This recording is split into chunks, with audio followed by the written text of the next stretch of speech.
Hey guys, welcome back to the channel. On this Beijing series, on this episode, I'm taking you to Mutianyu, which is one part of the Great Wall that I personally really like, less crowded than Badaling, a little bit further down. I have came here on, I think, January 1st, a few years back, and I felt like I had the whole Great Wall to myself.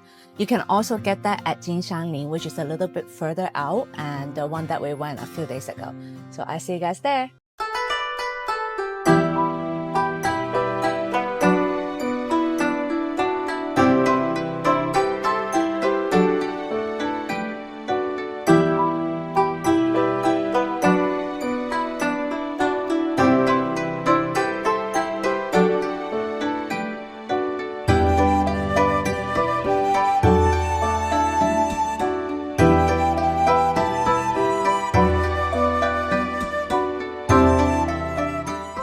Morning guys, so my tour officially starts. Today is day one in Beijing City. I will be revisiting all these places because I want to film it for you guys.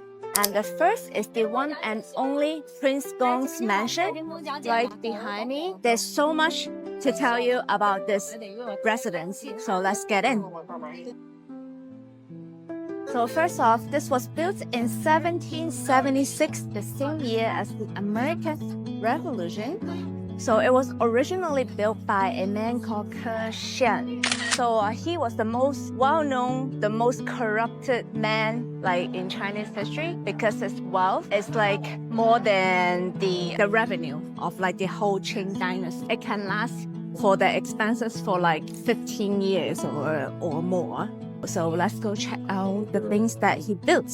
This became Prince Gong's Mansion, obviously, because it was given to the sixth son, the Emperor Dao Guang. He was a very important figure during China's most turbulent time, including the Opium Wars and peaceful rebellion. So this is Prince Gong. That's what he looked like. Very, very important figure. He was known as the diplomat and like a reformer. It's one of the best preserved royal residence, and it's huge. We're talking about 60,000 square meters of gardens, courtyard, and traditional Chinese architecture. The design is a perfect example of the Qing Dynasty with absolutely gorgeous carvings, beautiful pavilions, and even a secret underground tunnel. Legend has it that Ke Shun used it to escape if things went south, and he actually did use it.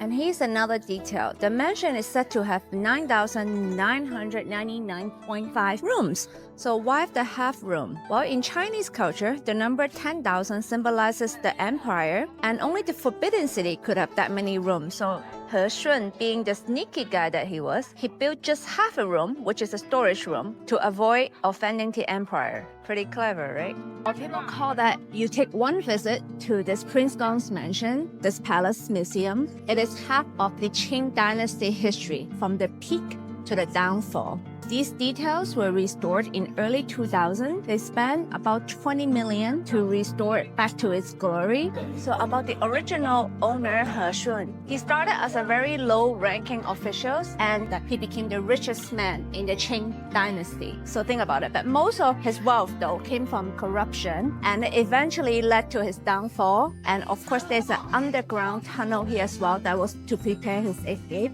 He was arrested by the Emperor Jia. They said that it took them 6 months to get all of the antiques, gold, and silver out of this mansion.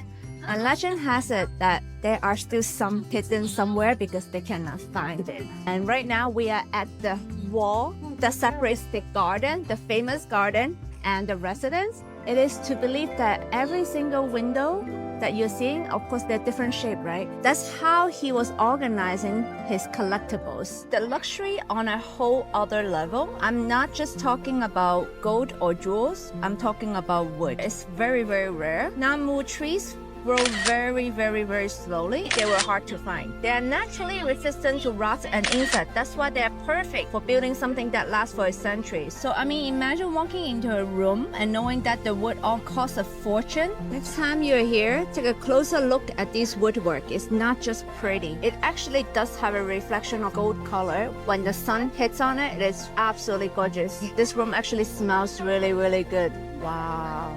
If this mansion were built today, just the wood alone would cost hundreds of millions of dollars. So on these chairs, do you see these like mother of pearl engraved on it? They are thin as 0.5 millimeter. When the lights hit on it, it's got this sparkly effect. Like modern days would be, you are paying for like a Tesla for 1 cubic meter of these wood. And he actually made beds, tables, and chairs with it. He wasn't just trying to flex his wealth. These wood actually in Chinese, it means like stability, nobility, and power and strength. So by using these woods all over his mansion, he was trying to tell people, I'm powerful, I'm here to stay, and I'm rich. That's exactly what he did, and he got it, but too bad it didn't work out for him because he wasn't here to stay. You know, he was arrested, right, with over 20 crimes. When he was finally arrested, one of the charges were actually called exceeding his status because everything he uses were beyond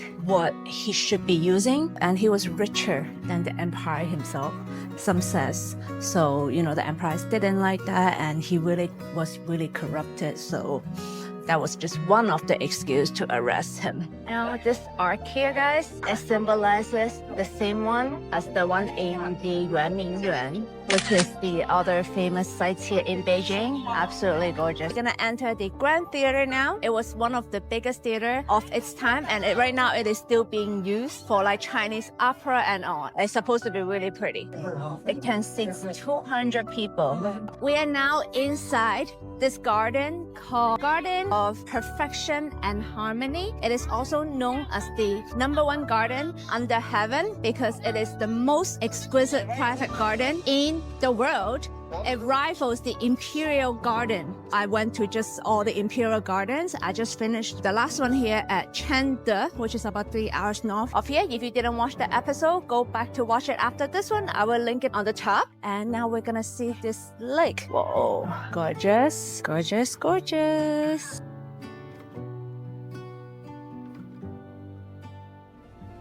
This is so pretty up here. Look at the top. Hold on. Look at the paintings behind each beams. They're different from the front and the back. Gorgeous. Wow. Alright guys, so that's a wrap for Prince Gong's Mansion. Highly recommend you to come. Of course, this is a 5A tourist site. So when you're here, you're not just looking at a beautiful residence, you're actually stepping into the history of how the imperial lived and how it became the prince's residence and all that. Definitely have a guide, and I can help you guys with that. Definitely email me if you come. My room here at the Renaissance Wangfujing. This is of course, regular king-size bedroom. And the Forbidden City view. Let me zoom in. Can you see the Forbidden City? And Jinshan, where there's a very good view of the Forbidden City over there. Pretty nice, not bad at all. This is a traditional 四客园 that we mentioned last night. 4 sides of the building. Beautiful. And now let's find something to eat.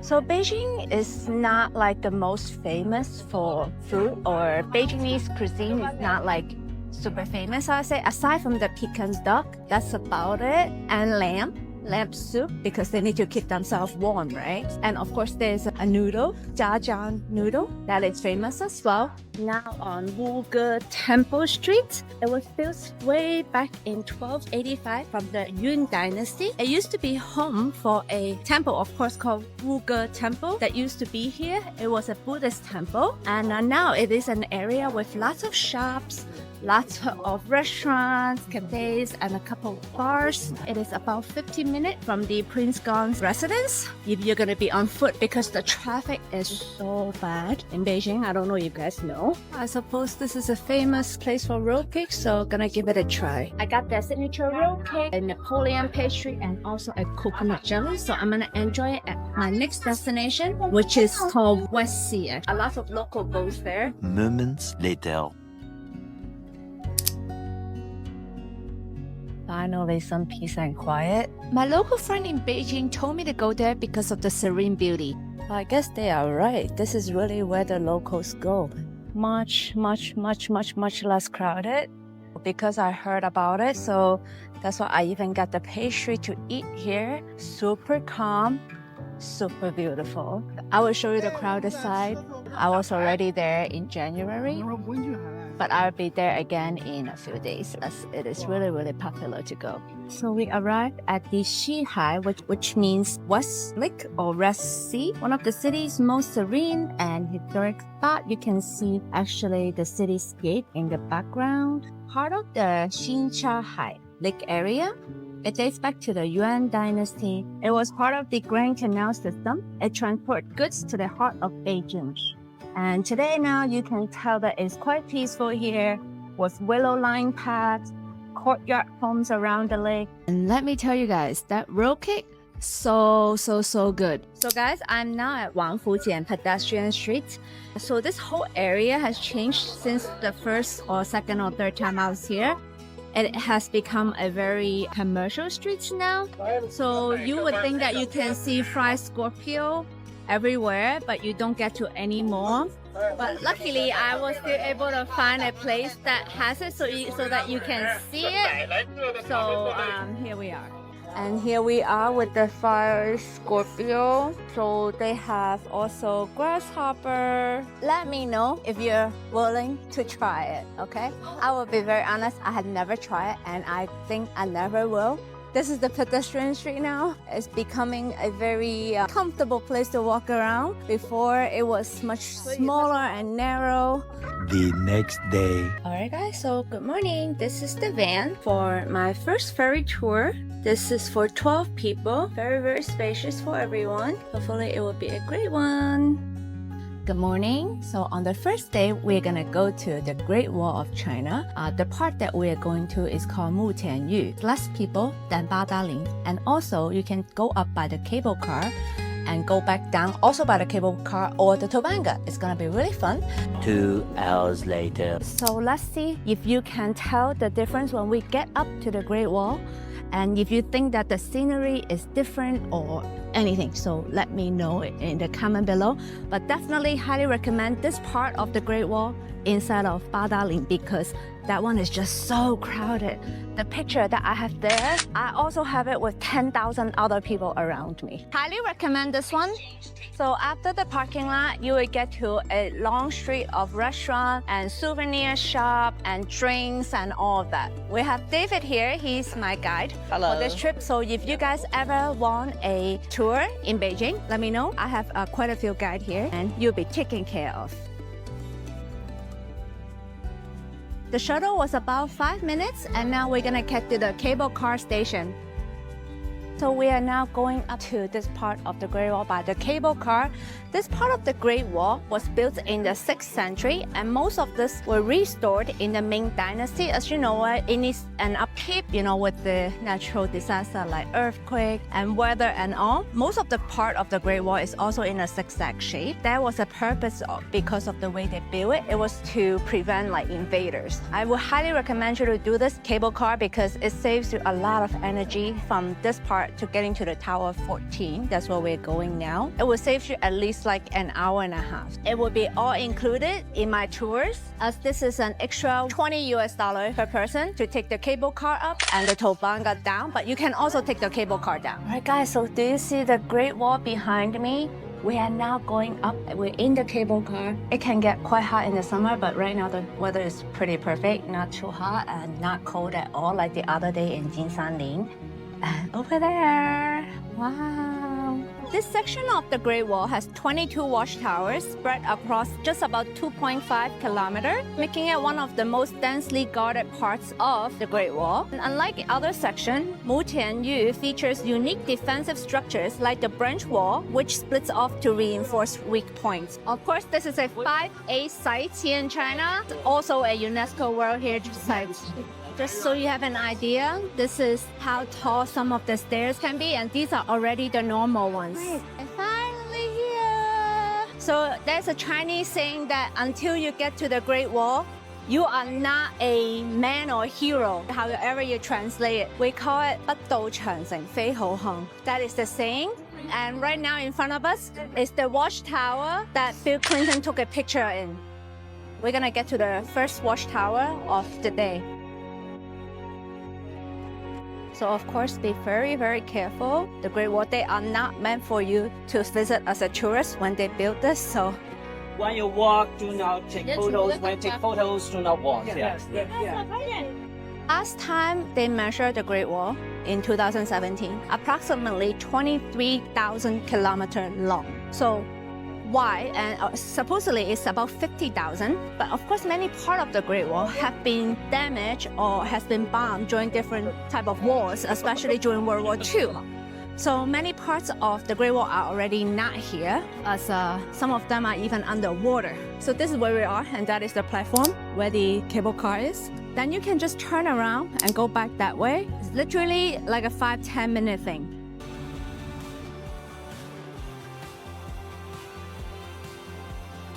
The most perfect places to me at the Great Wall are actually these watchtowers.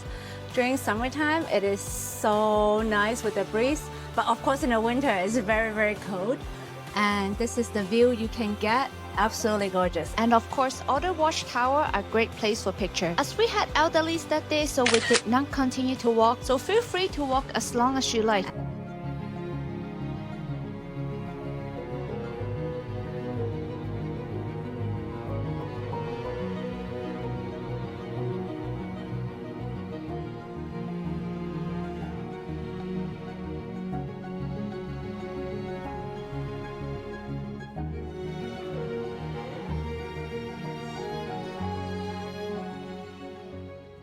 Now we're gonna head to lunch, and in the afternoon, what do we plan? Usually the itinerary will be looking at the outside of the Olympic Stadium, one of the most famous university in all of the world, and of course especially China, Tsinghua. So we're gonna also look at the outside of it as well, but you don't have to do it if you don't want to.